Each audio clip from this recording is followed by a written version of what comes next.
Hola, ¿qué tal? ¿Cómo están? Espero que estén muy bien. Bienvenidos a un nuevo episodio. El día de hoy estoy muy emocionado por esta entrevista que vamos a hacer. Vamos a entrevistar a Pablo Piombo. Fue maestro mío aquí en la universidad. Es un arquitecto que la verdad tiene muchísima trayectoria. Tiene un tema muy interesante que me gustaría platicar con él, que es el tema sobre una investigación que hizo sobre Zacatecas, que es la ciudad donde vengo. Entonces, pues nada, espero que les guste muchísimo el episodio. La verdad, estoy muy emocionado y pues nada, disfruten la entrevista.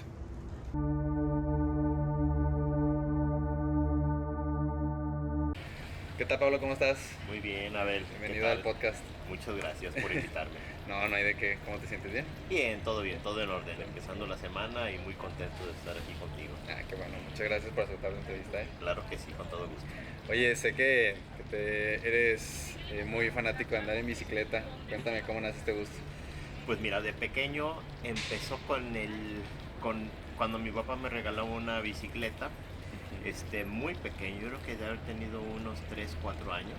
Y bueno, empecé a incursionar, a dar la vuelta ahí con unos vecinos, poco a poco a dominar la bicicleta, y ya con el tiempo nos íbamos a los parques a conocer lugares, etcétera. Como que fue y empezó mi afición, aparte de andar en bicicleta, meterme a la aventura. Y para mí la aventura era recorrer y darle la vuelta a la manzana, y de ahí pasar a otras manzanas, otros parques, otras avenidas, y empezar a descubrir a la ciudad. Explorando, ¿no? Exactamente, explorar. Entonces me llevó a otros lugares, nos robaron bicicletas ahí a mis vecinos y a mí, que nos encontramos grupos ahí medio maleantes, y bueno, y aventuras, las cuales, pues bueno, fueron traumáticas, divertidas y muy interesantes, de descubrir la ciudad en bicicleta, ¿no? Que eso luego me llevó a andar en bicicleta en otros lugares, en el campo, en otros países, etcétera. Okay. Oye, ¿has tenido algún accidente en bici o algo así? Muchísimos, ¿Sí? no, claro que sí, todos. Pues bueno, lo que pasa es que es un deporte que es complicado, tienes que andar en la calle, a veces te pueden atropellar, te caes, te resbalas, no sé. Eso hablando de la carretera, pero también en el cerro, ¿no? En la bicicleta, pues bueno, tiene sus riesgos, ¿no? Y definitivamente sí he tenido varios accidentes en ese sentido. Soy fiel creyente de que es muy importante que nos mantengamos todo el tiempo en movimiento, ¿no? O sea, que siempre estemos explorando, como tú lo dices. ¿Cómo ha cambiado tu forma de ver la vida el hecho de explorar o de conocer lugares nuevos? Así es. Luego, ya que me di cuenta que la bicicleta tenía ciertas limitantes, empecé a andar en motocicleta. Okay. Cosa que me ayudó a explorar el país, recorrer poblaciones, climas, montañas, desiertos, ciudades, de una manera totalmente distinta. Sí, claro. Por eso también abre otro panorama y otra manera también de incursionar. ¿Qué has encontrado en este gusto, a lo mejor por la bici, por la motocicleta, que a lo mejor otros hobbies no te dan? Pues definitivamente la adrenalina y la aventura, pero también la posibilidad de conocer y ser totalmente autónomo de tus piernas, tu motocicleta, también tus habilidades para resolver los problemas. Se te acaba la gasolina en la mitad de una carretera, se te poncha la llanta, no sé, te da hambre, te da frío. Hay muchas cosas en las cuales tú tienes que prever, estando allá afuera, y pues bueno, finalmente estás a expensas de muchos factores que tienes que cuidar y dominar, ¿no? Entonces por eso es lo que te vuelves muy independiente en ese sentido también. Sí. Cambiando un poquito de tema, me gustaría que nos contaras cómo inicia tu gusto por la arquitectura. De hecho, sé que tu papá fue arquitecto. ¿Cómo inicias en este aspecto de comenzar a interesar?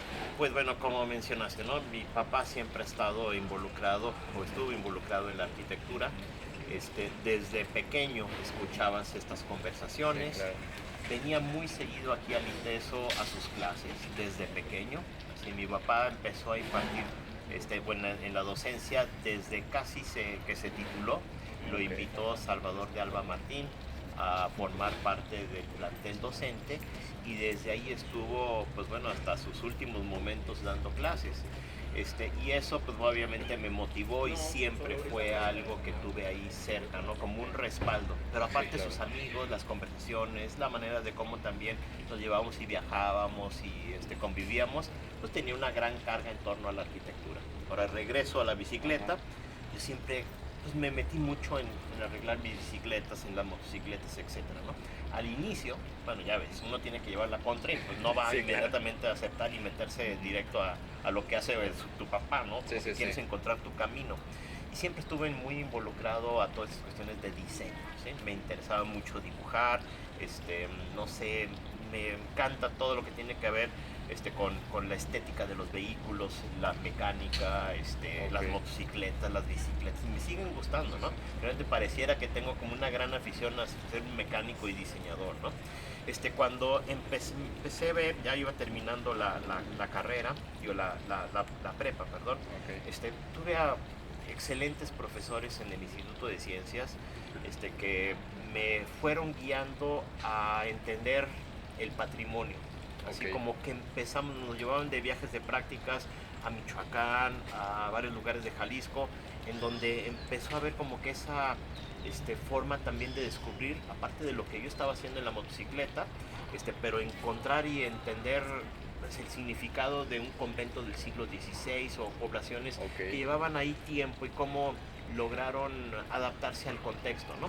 Entonces eso como que ahí me fue llevando más allá de el diseño y la posibilidad de meterme en otra carrera más relacionada al objeto o al vehículo o a la mecánica, al espacio arquitectónico, ¿no? Entonces yo también pues tenía esa beta de mi papá, de la familia, y vi la posibilidad de meterme de lleno a la arquitectura, ¿no? Y conforme me fui metiendo, sí, seguí teniendo siempre firme todo lo relacionado a la exploración, pero empecé a ver también este gran campo relacionado a la arquitectura como una gran oportunidad de explorar, de crear, de ser creativo, de meterme en una perspectiva más como de creativo artístico, pero a la vez veía que necesitamos una base científica y técnica para entender nuestro pasado, el contexto, y a fin de cuentas como arquitectos tenemos que pues, proyectar para alguien, ¿no? Sí, y claro. es una gran responsabilidad y un reto y también una situación de seguridad, ¿no? Sí, sí, sí. Oye, y por ejemplo, o sea, cuando estás en la carrera, pues o sea, te van llevando sobre diferentes temas, tienes diferentes materias. A ti cuando estabas en la universidad, ¿qué era lo que más te llamaba la atención? Bueno, me llamaba la atención y me encantaban siempre los talleres, de diseño, ¿no? Definitivamente ahí sentía que estaba la esencia y la base para poder crear y competir con mis compañeros, poder demostrar lo que soy capaz.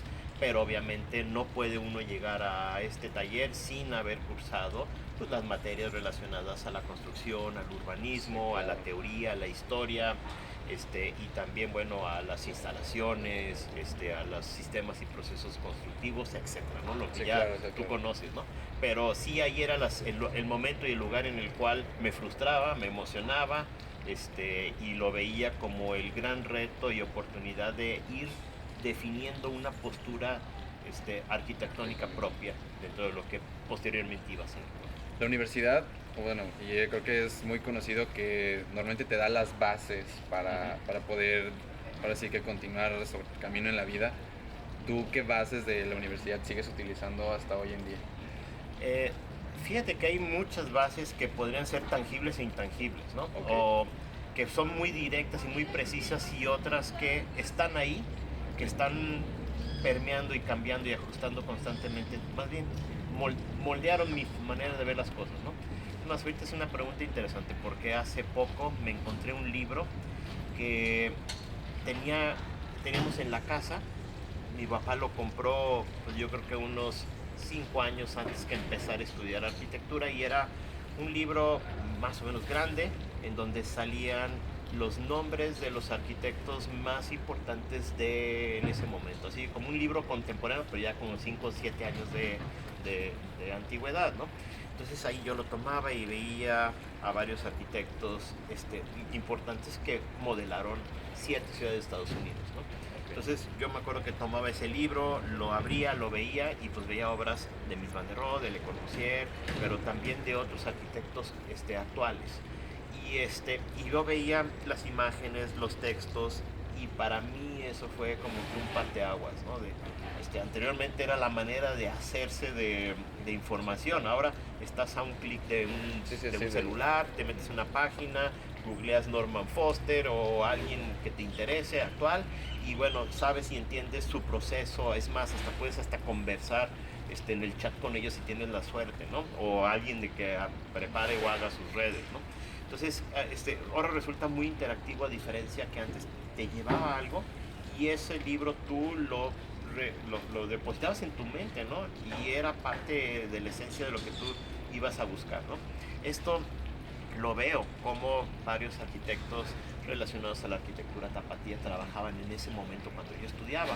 Estaba, bueno, esa esencia de la arquitectura tapatía de los 20, 30, con todos estos personajes que crearon cierta identidad regional que se trataba de interpretar de una manera por mis profesores y trataban de inculcarte toda esa manera de visualizar y ver la arquitectura local, regional, cosa que ya estaba evolucionando y avanzando. Estamos en un proceso también de crisis, de encontrar tu identidad, etcétera, ¿no?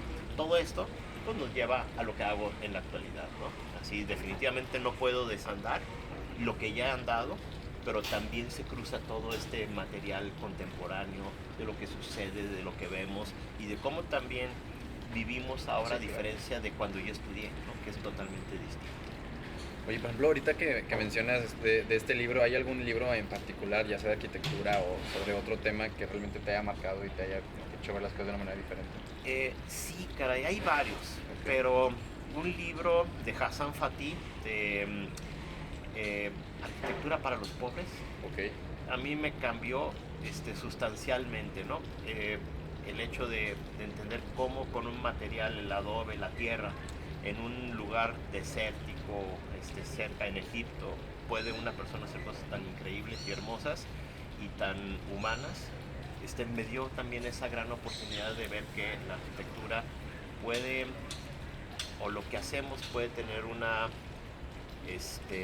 pues una manera de expresión desde lo más básico, lo más elemental. No tenemos que hacer cosas tan complicadas, sino si resuelves algo bien para una persona necesitada, con eso queda, ¿no? Así es. Sí.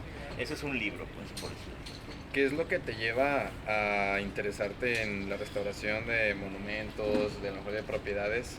Ahorita he entendido que tu maestría fue sobre esto, ¿no? Así es. Pues bueno, desde la prepa, desde mis profesores que me inculcaron y empezamos a ver que hay mucho todavía, pues hay mucho todavía en México. Bueno, México está lleno de patrimonio cultural, Sí, claro. Y hay mucho que aprender. Me dio bien la necesidad de cuando uno sale también de la carrera, se da cuenta que todavía hay muchas cosas por aprender, ¿no? Si uno pareciera que entra a la carrera, y lo he platicado contigo, inconscientemente incompetente, y va a salir de la carrera conscientemente incompetente en muchas cosas, ¿no? Si tienes ahí el aprendizaje, pero aplicar ese conocimiento profesionalmente es complicado dar ese paso. Entonces me di cuenta que quería seguir capacitándome y empecé a analizar maestrías, ¿no? Trabajaba en ese momento, me invitaron a trabajar en la Procuraduría de Desarrollo Urbano del Estado de Jalisco y empecé a ver la posibilidad de incidir en un campo relacionado a la ciudad, a la imagen de la ciudad, o sea, el patrimonio cultural, a la conservación del patrimonio cultural. Terminé también la licenciatura haciendo un proyecto de restauración muy interesante en una casa de los jesuitas en el centro histórico, que la adaptamos también como una vivienda para estudiantes. Entonces también el hecho de hacer el levantamiento de la casa antigua, una casa del siglo XVII, resultó muy interesante y retador y obviamente abrió muchos cuestionamientos. Ahora regreso a la maestría, entonces vi la posibilidad, también asesorado por Alfredo Varela y otros también, presentó también mi papá, Gabriel Casillas, y otros amigos de estudiar la maestría de corte científico. Empecé a ver programas a nivel nacional porque salir al extranjero se complicaba por cuestiones económicas, era más distinto a lo que ahora las posibilidades que tienen ustedes. Y vi la posibilidad de estudiar una maestría o en Guanajuato, en la Ciudad de México, o en la Universidad de Michoacán de San Nicolás Hidalgo en Morelia. Y en ese momento vi que el programa de Morelia estaba muy completo y también tenía fondos federales y estatales para tener un gran plantel de profesores a nivel nacional e internacional. En ese momento estaban formando una serie de laboratorios muy interesantes al interior de la universidad y pues bueno, me opté por inscribirme en el programa es complicado que te acepten. Me aceptaron y pues bueno, fui de los más jóvenes en ese momento que entramos allá a la maestría.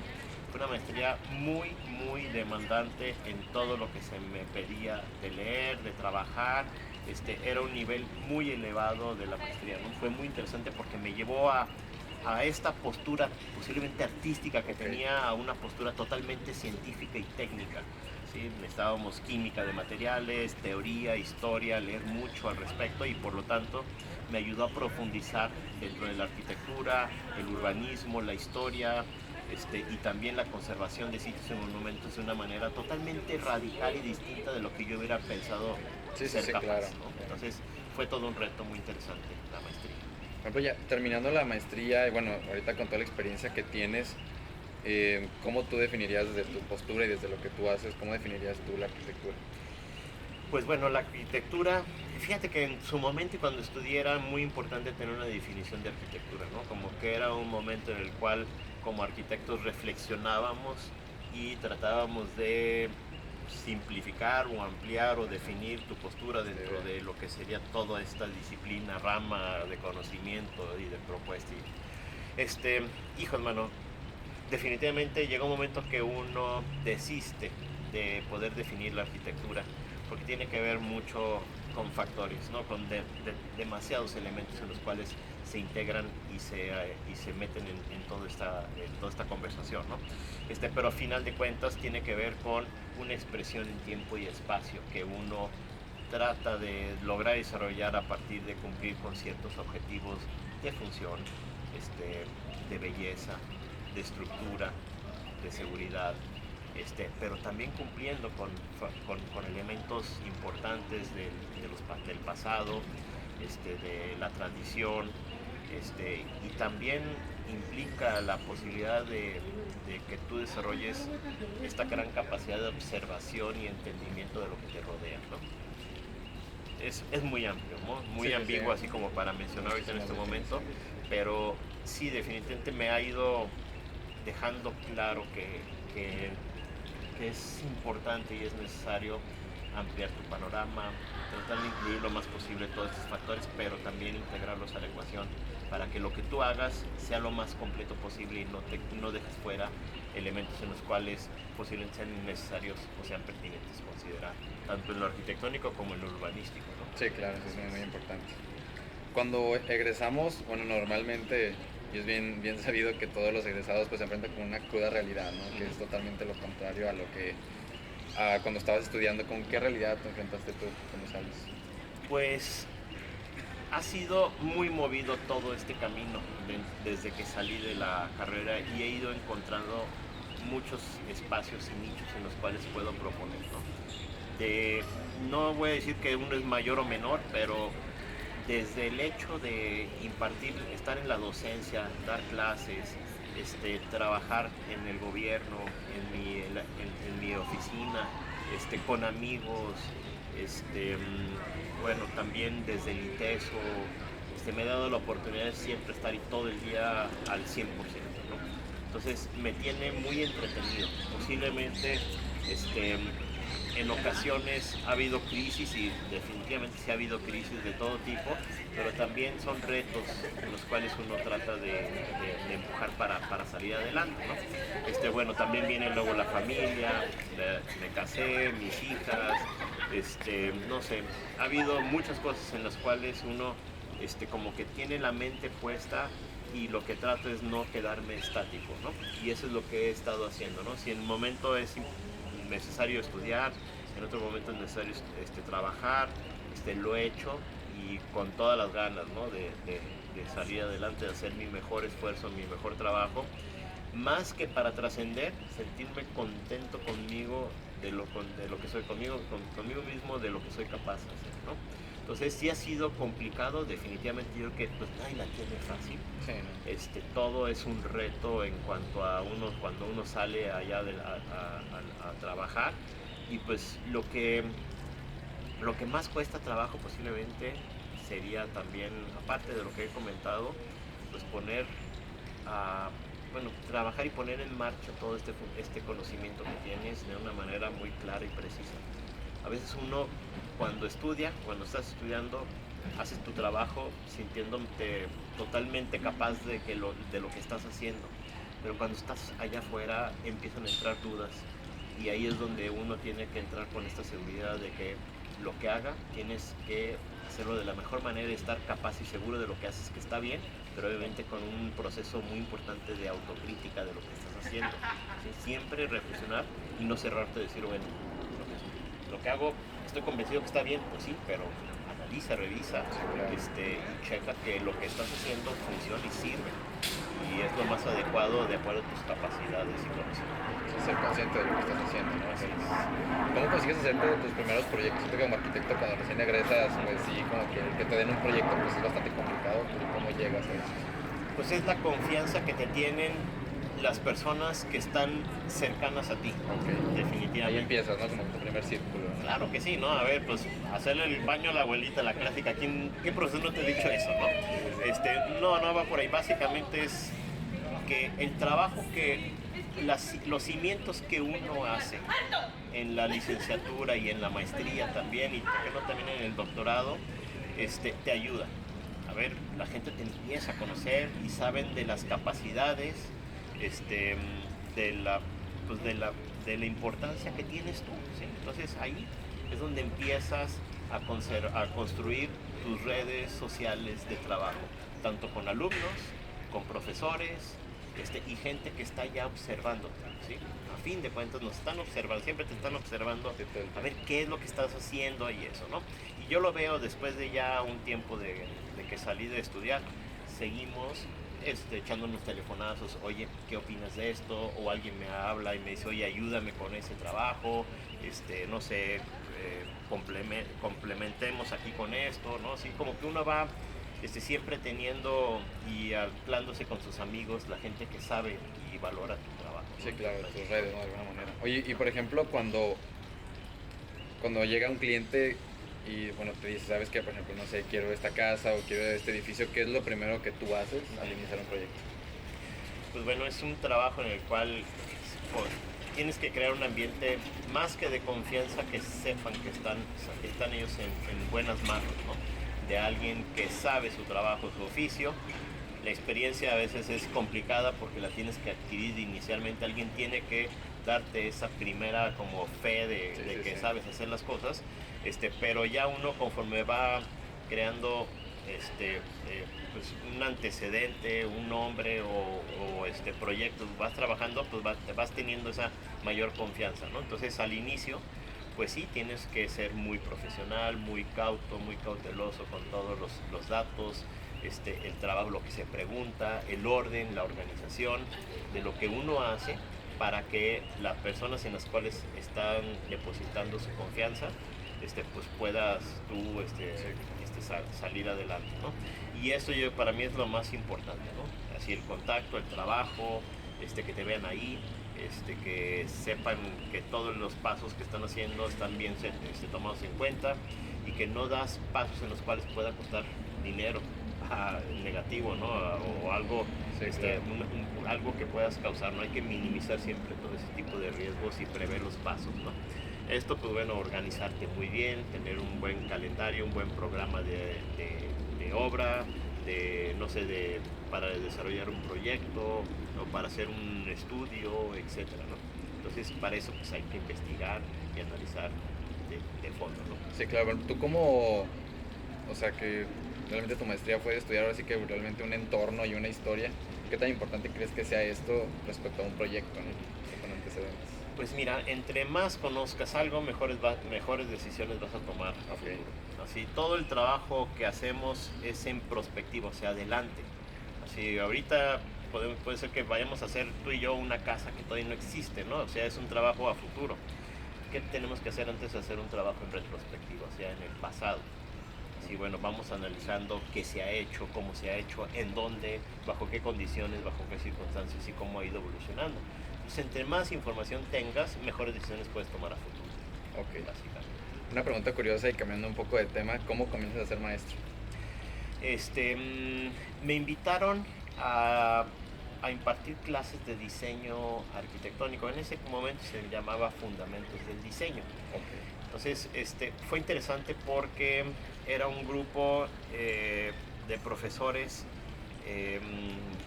de los primeros semestres que llevaban una trayectoria muy consolidada y llevan una trayectoria muy consolidada, porque es una gran responsabilidad recibir a las primeras generaciones. Los tienes que emocionar, los tienes que orientar, sí, claro.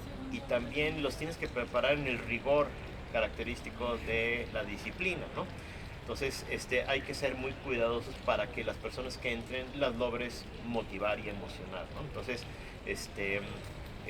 fue interesante en esta primera etapa de que me invitaran porque te das cuenta de que esta clase te moldeó tanto en su momento y disparó muchas cosas que posiblemente en su momento no entendía de esta clase, que luego a futuro se van activando y le vas encontrando sentido a estas primeras talleres, ¿no? Que te menciono, que empecé a dar clases. Y fue emocionante porque te da la oportunidad de decir, a ver, ¿cómo yo lo hubiera hecho? Así, a mí me dieron la clase de una manera, una persona con un perfil, ya ves que son muy libres, sí, muy abiertas, sí, esas claro. Clases, sí siguen un guión, pero deja mucho a las particularidades de cada profesor. Entonces, ahora sí yo lo quería hacer a mi manera. ¿Sí? Ahora, ahí es donde uno empieza a entrar en crisis de vez en cuando ves reacciones de los alumnos, si vas bien, también tienes que tener rigor, tienes que tener cautela en lo que uno menciona. Claro. Y bueno, conforme voy evolucionando, vas cambiando, teniendo más clases, pues bueno, te vas consolidando, vas creando también una postura también como docente, y que lo cual es complicado, ¿no?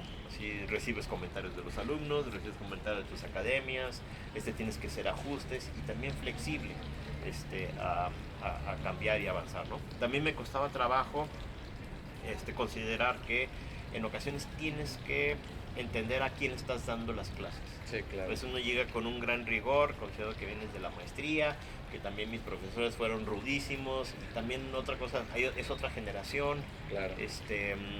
Que quiere y ve y merece entender las cosas de una manera distinta, ¿no? Posiblemente también mis profesores fueron muy directos conmigo, a diferencia de lo que uno en la actualidad tiene que ser, ¿no? Así es otro lenguaje, otra manera de aproximarte, otros tiempos, exactamente. Así ¿Qué es lo que más te gusta dar clases? El contacto con nuevas generaciones es muy interesante porque te mantiene fresco, ¿sí? Okay. A mí siempre he visto estas clases como la oportunidad de trabajar entre pares. Okay. No, obviamente uno tiene que calificar y finalmente emitir los comentarios y retroalimentación, etcétera, del trabajo que hacen los alumnos, pero es un lugar para explorar y para poder crecer en conjunto de los alumnos. Entonces, para mí ese es el gran reto, ¿no? Que no sean clases estáticas que se repiten las cosas y los ejercicios, sino que constantemente, conforme vayan llegando cosas nuevas, estrategias nuevas, vayamos cambiando y permeando con nuevos pensamientos, nuevas maneras de ver las cosas, ¿no? Eso para mí, pero también para el alumno pues, sigue siendo el mismo chavo que entra en esa edad y en ese momento, ¿no? Entonces también es otro reto y resulta muy interesante. Así es, el hecho de llegar y saber que me interesa y así quiero ir a las clases, pues es lo que mantiene con ese ímpetu de seguir esforzándome. ¿Qué es lo que menos te gusta dar clases? Hijo, hermano, pues puede ser a veces yo hasta les digo a los alumnos, a ver, un buen alumno saca adelante una clase, pero de una manera increíble, ¿no? Un alumno que puede ser apático, que no tiene interés, hunde a la clase y hunde al profesor, ¿no? Entonces dependemos muchísimo de alumnos que estén motivados, ¿sí? Que aunque puede ser que no sepan muchas cosas, pero que estén motivados en salir adelante, en hacer su extra, su mayor esfuerzo posible, por aprender, por proponer, por ser diferentes, ¿no? Así, demostrar de lo que son capaces, ¿no? Para mí eso es lo que siento que cuando no llega ese alumno y llega un chavo desmotivado, que es difícil echarlo para adelante, que en ocasiones pareciera que se metió a estudiar sin una ganas o necesidad, pues te puede ponchar, ¿no? Entonces eso es lo que a veces me cuesta trabajo, pero la verdad son muy pocos los casos, ¿no? Se me hace muy interesante que tu tesis del doctorado la hiciste sobre Zacatecas, sobre el paisaje urbano. Yo soy de Zacatecas. Así es. ¿Por qué eliges Zacatecas? Pues bueno, cuando uno ya estudia un doctorado ya es otro escalón, otra dinámica en donde tratas de llevar el conocimiento y lo que has hecho a otro nivel. Entonces es como que te empujan a crear algo en el cual todavía no sabes si tienes esa capacidad, pero tienes que tomar en cuenta toda la base y el sustento de lo que has ido creando. No puedes partir de cero, sino que tienes una trayectoria arquitectónica dentro de la conservación, dentro de la integración, dentro de la teoría, dentro de la práctica, la cual tienes que utilizar como un gran peldaño o una gran repisa para de ahí salir adelante, ¿no? Entonces tenía la intención de seguir con el tema de integración de arquitectura contemporánea en contextos históricos, pero me di cuenta que después del tiempo que salí de la maestría, que hice este trabajo al doctorado, pues cambia, evolucionan las cosas, ¿no? Entonces quería detectar en dónde estaba ese cambio y qué y cómo podría seguir abonando en ese campo, ¿no? Para esto vi la oportunidad de integrarme en un discurso en torno al paisaje urbano histórico que se venía desarrollando desde la UNESCO y a partir de una serie de discusiones y diálogos con varios expertos a nivel mundial, en los cuales a partir de lo que sería el memorando de Viena empezaron a definir ciertos lineamientos generales que fueron evolucionando en el tiempo a empezar a tener en cuenta una visión más holística, o sea, abierta del territorio. A veces estamos como que delimitados en perímetros, y es el caso de Zacatecas, ¿no? La ciudad histórica de Zacatecas, la que está declarada como Patrimonio Mundial desde 1993, es un perímetro, ¿sí? Pero Zacatecas se encuentra en una olla, ¿no? Sí. Así, tú te paras ahí en la catedral, en el centro ahí de la Plaza de Armas, y volteas y tienes todo a la vista el contexto de las áreas de amortiguamiento y de todas esas zonas que están creciendo y están evolucionando y por lo tanto están teniendo un gran impacto en la imagen, en el paisaje urbano histórico de la ciudad histórica, ¿sí? Pero también si te vas desde fuera, como el impacto que tiene la ciudad hacia el interior, ¿no? Entonces eso me empezó a motivar. ¿Y por qué seleccioné Zacatecas a las otras 9 ciudades restantes Patrimonio Mundial de México? Tuve la oportunidad de unos años antes de hacer el plan de manejo del Centro Histórico de Zacatecas. Fue un concurso, me metí, fue un concurso federal, lo gané y fue toda una responsabilidad de crear todo este documento del plan de manejo. Fue muy interesante todo el proceso de gestión, el trabajo que se desarrolló y el análisis que tuve que hacer de toda la información que se tenía disponible en Zacatecas. Entonces, como esta licitación, este concurso que gané, lo fui desarrollando poco a poco. Obviamente tenía que entregar en 4 meses. Me hice de mucha información importante en la cual consideré que era una base interesante para poder desarrollar un trabajo de corte académico. Obviamente uno pues, mantiene ese contacto con las instancias públicas en las cuales uno tiene información y ayuda a llegar un poco más lejos, ¿no? Entonces conocía ya Zacatecas de una manera muy precisa como para poder iniciar con una base muy sólida para hacer este trabajo de doctorado. Entonces, fue por eso que decidí y seleccioné utilizar la ciudad de Zacatecas. También, como mencioné, es muy distinta, al igual que Guanajuato, por sus características tipológicas, morfológicas y dentro del contexto, lo cual me ayudó a poner en funcionamiento todos estos aspectos teórico-metodológicos que quería desarrollar dentro de este trabajo, ¿no? Okay. Por eso, no sé. ¿Y qué es lo que más te gusta de Zacatecas? Pues es una ciudad que me agrada mucho por su gente, su manera de ser, cómo han conservado su ciudad, cómo también cómo reaccionó en su momento la misma comunidad a integrarse dentro de un espacio determinado, en condiciones determinadas, ¿no? Lo hace único, es una ciudad única y irrepetible, tiene, como menciona la UNESCO en sus declaratorias, un valor universal excepcional, el cual pues tiene mucho que decir todavía, ¿no? Y que ahí hay mucha información documental en la cual hay que hacerla hablar, ¿no? Y interpretar para poder uno llegar a conclusiones que pueda ayudar a conservarla, ¿no? Okay. Básicamente. En el momento de toda esta investigación que realizas sobre Zacatecas, ¿qué problemáticas encontraste? Pues bueno, sí hay varios problemas que presenta la ciudad. Primero, pues bueno, el gran crecimiento que ha tenido el área urbana en el lugar donde se encuentra, la presión que tiene en cuanto al turismo, también la especulación inmobiliaria, el abandono de varias zonas, la transformación del uso del suelo. No sé, hay varios factores en los cuales aún no están resueltos a detalle y que posiblemente empiecen a impactar negativamente en la conservación del patrimonio cultural. Sí, ¿Sí? claro. Encontramos que hay varios edificios en los cuales se está dando como proceso de taxidermia, ¿no? De que se queda la piel, pero al interior se cambia por completo. Sí, claro. Y esto, pues bueno, es parte también que afecta a esta autenticidad e integridad de la ciudad. Entonces todavía hay mucho que hacerse y rescatar, y lo que se ha perdido también, la integración arquitectónica, no ha sido de la calidad y de las características que amerita para también convertirse en nuevas capas de patrimonio cultural a futuro, ¿no? Esto se puede dar en los barrios, o en otras zonas en las cuales pues tenemos que tener esa gran inspiración de cómo se adaptaron y la arquitectura que desarrollaron en su momento los residentes zacatecas, para que siga siendo de gran calidad y aporte paisajístico al contexto, y pareciera que no lo está haciendo. Pues eso es lo que yo pienso. Obviamente es una cuestión de juicio de valor, que finalmente es lo que está dentro de las capacidades y lo que quiere hacer un poblador y un originario del lugar, pero también entre ese debate en qué y cómo podemos apoyar y ayudar para que lo que se promueva, lo que se desarrolle, lo que se integre dentro del lugar, pues bueno, logre en mejorar la imagen y la identidad de Zacatecas. Zacatecas es una ciudad que, bueno, yo que he vivido ahí durante toda mi vida, que se mantiene mucho del turismo, ¿no? Y últimamente ha bajado muchísimo. ¿Qué crees tú que le haga falta a Zacatecas?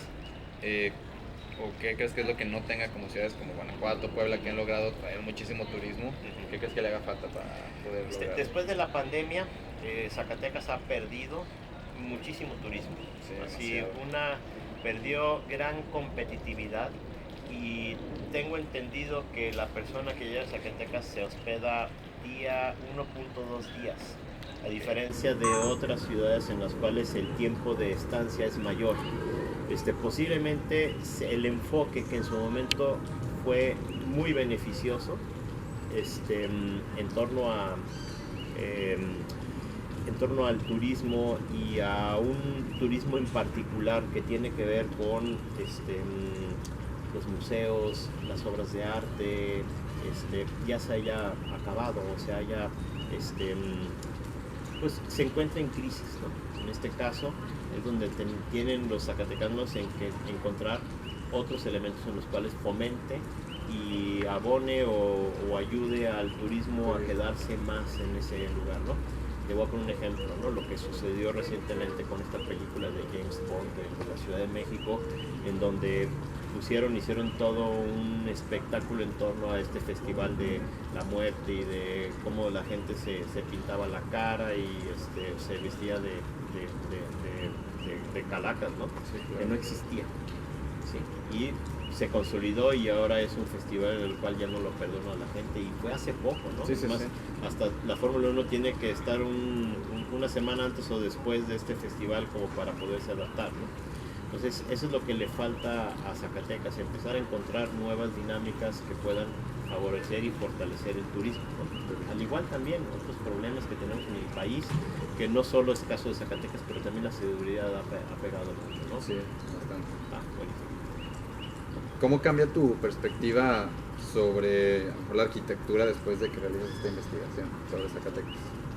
Buenísimo. El trabajo estuvo enfocado dentro de la fenomenología, hacia entender el fenómeno. Así y existen varias metodologías y formas de aproximarte al fenómeno para que uno pueda sensibilizarse un poco más, ¿no? Y esto, pues bueno, hay varios aspectos o premisas en las cuales pude consolidar en ese trabajo, que de manera indirecta van y siguen permeando a la manera de ser, de trabajar, de proyectar y de indagar, ¿no? Que tiene que ver con esta premisa de que el territorio es todo un concepto holístico, no puedes dejar nada fuera, ¿no? Sí, y ahora con esta globalización es hasta difícil entender dónde va ese perímetro, ¿no? Claro. Si Guadalajara tiene una influencia, o el Vitesse tiene una influencia que puede llegar a ser regional, nacional, internacional en determinado momento, ¿no? Eso es a lo que me refiero. Y también que hay que analizar las cosas entre la relación que tienen entre el todo y las partes, ¿sí? Eso para mí es importante. Como lo que hemos visto de la proporción y la armonía, pues no podemos también dejar fuera algo sin tomar en cuenta el todo, ¿no? Entonces, básicamente eso me ha ayudado como entender la necesidad de observar, analizar, para proponer de una mejor manera lo que hago. ¿Qué cambia de un lugar que no es reconocido como patrimonio cultural de la humanidad por la UNESCO a uno que no lo es? Bueno, definitivamente está en el ojo del mundo, ¿no? Okay. Así, el hecho de ser un patrimonio mundial o tener tanto la ciudad como un paisaje, como un sitio arqueológico, como un área natural protegida, definitivamente está en los ojos a nivel mundial, ¿no? La gente en diversos países se interesa ir a conocer lugares que tiene esta designación más bien, y pues bueno, por eso se vuelve un atractivo turístico y cultural importante, ¿no? Es como un mote reconocido de que ahí tienes que ir, ¿no? Que tiene un gran valor reconocido por el mundo. Entonces eso es importante considerar, pero a la vez le ayuda a tener una vigilancia para que se pueda garantizar su conservación. Okay. Sobre todo.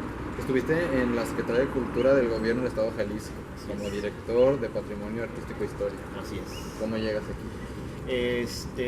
Por redes y de lo que hemos platicado, contactos. Nombraron a Salvador de Alba Martínez, uno de mis profesores.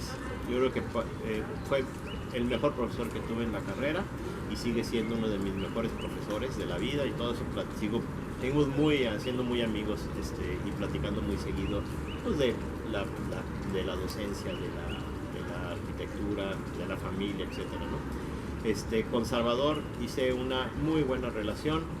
Mi papá le dio clases a Salvador, okay. Salvador me dio clases a mí, y pues yo creo que conoció mis capacidades, habilidades, y me invitó a formar parte de su equipo cuando él fue el director general de Patrimonio Cultural de Secretaría de Cultura. Entonces me invitó como director de Patrimonio Artístico Histórico cuando estaba terminando la maestría en conservación de sitios y monumentos. Entonces, bueno, tenía el perfil idóneo para ese puesto. Okay. ¿Qué haces ahí?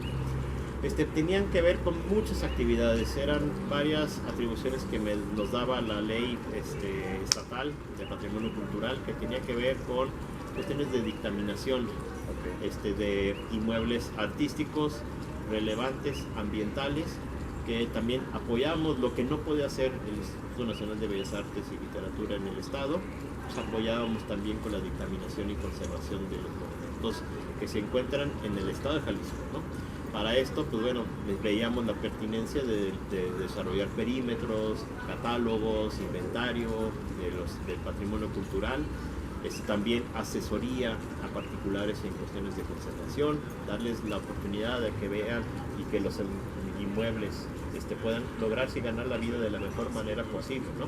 Entonces era un gran diálogo con las personas que se acercaran con nosotros para poderlos, más que convencer, ver que las virtudes y bondades de estos inmuebles, para que también logren conservarse, ¿no? Y también garantizarse para futuras generaciones. También conservar los edificios del Estado, del Gobierno del Estado de Jalisco relacionados a cultura, el Hospicio Cabañas, el Templo de Gollado, el Ágora del Carmen, el Foro de Arquitectura, la Moreña en la Barca, no sé, varios edificios en los cuales dictaminamos y, bueno, más bien velamos por su conservación, hicimos varios proyectos de conservación y, bueno, tuvimos la oportunidad de conseguir recursos económicos para podernos intervenir en esta administración, y bueno, fueron obras muy importantes y de muchos recursos que hubo una responsabilidad de mi parte ahí de velar por su conservación.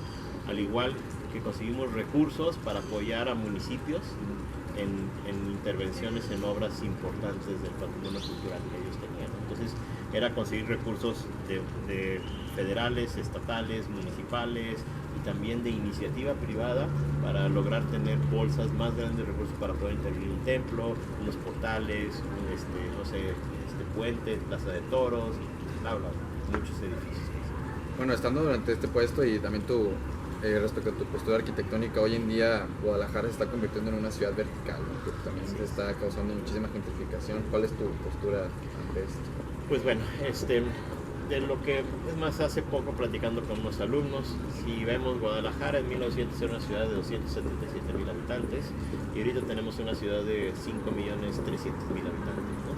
Entonces el cambio es radical y el impacto que tiene esta población, las construcciones que están haciendo, el uso del suelo, pues bueno, implica y va desarrollando una presión en el suelo, ¿no? Para esto, pues bueno, más allá de la conservación y de que queramos conservar una ciudad como tal y que está en el imaginario de todos, estamos en un proceso de transformación muy radical de la misma, ¿no? Sí. Por lo tanto, hay varios puntos en los cuales están en la agenda y en estos es la rehabilitación. Por ejemplo, rehabilitar el centro histórico que está abandonado. Tenemos aproximadamente 40 a 60 habitantes por manzano, por hectárea, que son más pequeños los manzanos acá, que es mínimo, ¿no? A diferencia de que si uno se va a otras zonas más habitadas que tienes 120, 160 habitantes en periferia.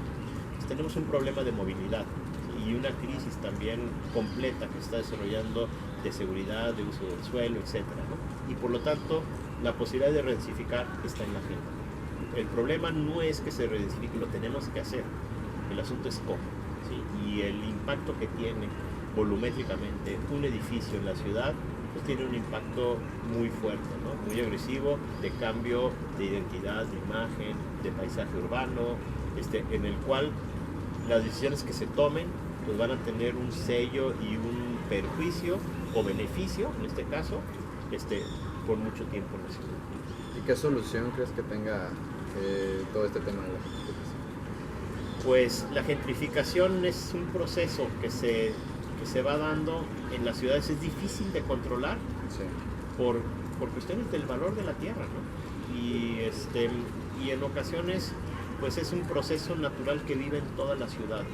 Okay. El asunto es qué y cómo le podemos hacer para que el impacto que tenga con los residentes y las personas originarias de estos lugares pues puedan seguir conservando, o sea, seguir residiendo en el lugar, ¿no? Entonces ahí es todo un trabajo complejo que tienen que desarrollar las autoridades en conjunto con los residentes, ¿no? Las sociedades de vecinos, que en ocasiones han sido minadas y disueltas para poder tener más control de parte de las autoridades, que ese es parte del problema, ¿no? Yo lo veo, vivido casi toda mi vida en la colonia Reforma, cerca de la colonia americana, y cada vez más se pega y se castiga más a los colonos o a las juntas de colonos para que tengan cada vez menos peso, ¿sí? Que no se sientan representados. Eso implica que la población no tenga una participación activa en cómo sus colonias, sus lugares se moldean, ¿no? o se conservan o se transforman, y en este caso se redensifica, sí, claro, porque hay una gran presión inmobiliaria. Un tema muy interesante todo esto. Claro, totalmente. Sobre todo en las ciudades, como tú dices, que van madurando, ¿no? De alguna manera, y pues es un proceso que no se puede detener. Así es, exactamente. Cambiando un poco de tema, todos tenemos como esta etapa, ya sea, pues algunos les llega antes, otros después, ¿no? Donde comenzamos a despertar, comenzamos a ver la manera de una vida diferente, ya sea por algún suceso que nos pasa, alguna película, alguna persona. ¿Recuerdas cuándo fue este momento para ti? Híjole, pues no sé, no te lo puedo responder porque hay muchas cosas, como que siento que en todo el transcurso han sido... ¿O ha sido más gradual? Así, muy gradual, exactamente, sí. Y como que hay que estar muy abiertos, como, ¿te acuerdas que no sé si un día me acuerdo platicando con uno de mis profesores, Mito Covarrubias, decía no duermas, no es un dorma, todo está, bueno, es un momento, es importante, así como tener los ojos abiertos, ¿no? Siempre, estando a la expectativa de los cambios y los ajustes, para que no te llegues y te topes con un gran muro, sino que todo este proceso que estamos viviendo en todo sea gradual y no te topes con una suerte de barrera, ¿no? o de cambio que sea difícil de solventar, ¿no? Un ejemplo, la inteligencia artificial que estamos viviendo ahora. Es un proceso gradual que todavía no sabemos a qué nos va a llevar, sí, pero tenemos que integrarlos en el discurso y poco a poco irnos metiendo en esto para irnos evolucionando y viendo cuáles son las fortalezas y las dificultades o perjuicios que pueda tener, ¿no? Pero son cambios inminentes, ¿no? Que vienen y que tenemos que adaptarnos como sociedad, ¿no? Ese es uno, pero ha habido muchos, ¿no? En el transcurso de la vida. Respecto a este tema que comentas de la inteligencia artificial, ¿crees que pueda repercutir en la postura arquitectónica? O sea, que al rato puedas pedir un diseño a la inteligencia artificial y te lo dé. Ajá. Pues sí creo. Lo que ahora vamos a tratar de hacer es que es una herramienta para potenciar la creatividad. Okay. ¿Sí? No para crear las cosas de cero, si tuviéramos fritos, ¿sí? Okay. Así uno tiene que utilizar estas herramientas para potenciar lo que ya sabe, ¿sí? Pero el proceso creativo que tenemos y que desarrollamos ahí sigue estando. Por eso la importancia de conectar mano con cerebro, de la representación gráfica, ¿no? De tener tu papel, tu lápiz, ahí sigue estando y es un gran valor que tenemos que seguir cultivando como arquitectos, como diseñadores, ¿no?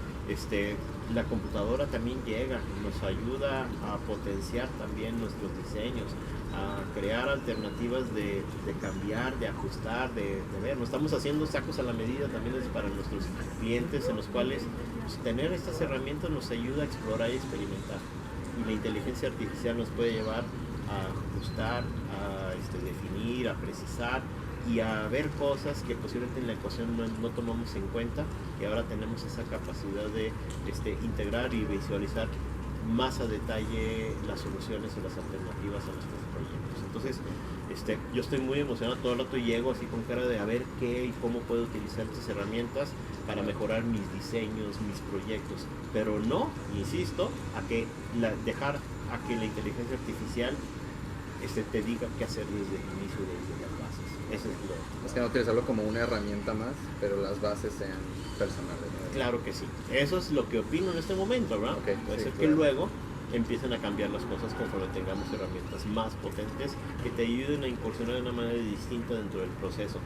Pero sí, es como menciono, hay que estar constantemente analizando, entendiendo los pros y los contras, sí, y poner en crisis todo lo que tenemos ahí enfrente, si te sirve o no, si te funciona o en qué te afecta, ¿no? O en qué te beneficia. Pablo, ¿cuál es tu definición de éxito? Éxito, pues estar en paz y armonía con la vida, okay, con tu familia, dormir bien, okay, saber que estás cumpliendo con todo lo que te pones enfrente, y cuidar que tengas así una vida muy equilibrada en todo, emocional, profesionalmente, familiarmente, con tus gustos, con tus aventuras, con tu rutina, así que este equilibrio que tengas lo puedas ir logrando, y eso es lo que yo creo que te puede dar paz y tranquilidad en tu vida. ¿Sí? Interesante. ¿Hay algún proyecto o algún sueño que no hayas cumplido? ¿Que no has podido cumplir? Sí, yo creo que va a haber siempre muchos sueños y proyectos. Ser más aventurero, definitivamente, pero obviamente están todos los compromisos. Eso es lo que te decía, ¿no? El equilibrio que puedes tener tú entre esa aventura de tomar tu bicicleta e irte a andar en bicicleta hasta la Patagonia, o hacer cosas en las cuales podría uno parecer un poco más egoísta, okay, considerando que ahora pues tengo 2 hijas, mi esposa, mi mamá y mis tíos, mis amigos que están ahí, que también hay que cultivar todo eso, ¿no? Y hay, sí, que tenerlos ahí a la mano, ¿no? Entonces está ese equilibrio entre esa aventura, esa autonomía. Yo como hijo único pues siempre he querido ser autónomo, ¿no? No quiero depender de algo, pero pues también estás en una comunidad, estás en una sociedad que depende de ti, mucha gente, ¿no? Para bien o para mal, ahí uno tiene que estar siempre con esta camisa, ¿no? Y en este caso también el hecho de estar aquí en Élite, eso implica otro tipo de responsabilidades que son muy, muy, muy importantes para mí. Okay. Pablo, llevo un rato haciéndote preguntas. ¿Hay alguna que quieras hacerme? Pues muy interesante, a ver. yo te di clases. Ajá. ¿Qué quedó de esa clase? A ver. Ok. Pues, híjole, ya fue rato de eso, ¿verdad? Ya como año y Claro. medio. Pues fíjate que eso es lo que hablaba con un amigo, con este Abdul, que también llevó la clase con nosotros. Sí. Y algo que yo le comentaba es que siento que es muy importante siempre, o sea, llegar ya a los talleres verticales, que ya a partir de quinto semestre llegar ya con algo más solidificado. Y yo creo que algo que se me quedó muy grabado y fue el primer ejercicio que realizamos, que era como esta cápsula donde pudiera estar una persona, ¿no? Donde cupiera una persona. Y como que todo el hecho esto de la función humana, así que escalarte, o sea, realmente, y sobre todo ahorita que estoy en espacio público, que son cosas enormes, que tú tienes que irte a la escala, desde dónde cabe una persona en una banca, en una mesa. Creo que eso me ayuda mucho en los diseños, sobre todo pensar en el humano, sobre todo que al final de cuentas pues la arquitectura se hace para el humano. O sea, la arquitectura puede ser espacios enormes, aeropuertos, lo que tú quieras, pero no perder esa escala para lo que se está utilizando. Eso sí, creo que fue lo que más me quedó. Muy bien, mira, qué bueno. Y el primer ejercicio, lo cual uno crea una impresión. Sí, eso es lo importante, de que este ejercicio sea parte de todas estas dudas que van a ir saliendo y que cada uno va a tener que responder de acuerdo a sus intereses, habilidades y la profundidad en la cual uno quiera llegar, ¿no? En cada uno de los ejercicios. Sí. ¿No? Buenísimo. Pablo, para terminar, ¿cómo te gustaría ser recordado? Híjole, mano, buen punto. No sé, porque eso ya le corresponde a alguien más, ¿no? Okay.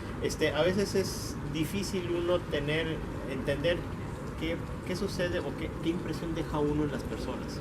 Si es buena, mala, regular, agresiva, pasiva, no sé. Okay. Ahorita es complicado. Así, la intención que siempre he tenido es que me recuerden como alguien que trató de dar lo más posible para que aprendieran, se emocionaran, se entusiasmaran en la vida y en el campo en el cual uno va a participar. Sí, eso es básicamente. Pablo, pues muchísimas gracias, creo que eres un ejemplo a seguir, fuiste mi maestro y todo, y la verdad, un gusto que la vida me haya topado contigo. Muchas gracias, eres un fregón y pues a darle para adelante. Muchas gracias por tu tiempo. Muchísimas gracias, Abel, y encantado de estar aquí con ustedes. Gracias, Buenísimo. nos vemos. Dale. Hasta luego. Vale. Nos vemos. Pues listo. Buenísimo.